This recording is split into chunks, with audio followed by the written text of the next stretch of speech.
Tini. Alah, nak papa. Oi. Okey. Mana tayangnya nak papa ni? Dia nak papa belai dia. Nak tidur papa kena belai. Papa tinggalkan dia bangun. Oi. Papa nak tinggalkan aku. Tayangnya tinggalkan dia lagi.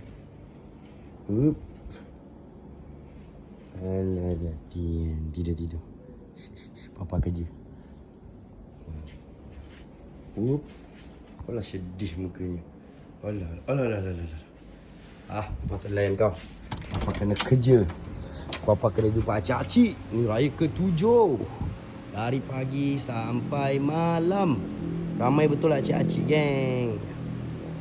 Dekat luar Sul banyak, alhamdulillah, acik-acik. Tahu kan, yang gudang Bos Ijan lagi sangat function teruk bila lepas raya. Kontainer pun banyak untuk acik-acik. Oh yeah. So this is gudang Boy Jan type je. Gudang Boy Jan, acik. Gudang Boy Jan.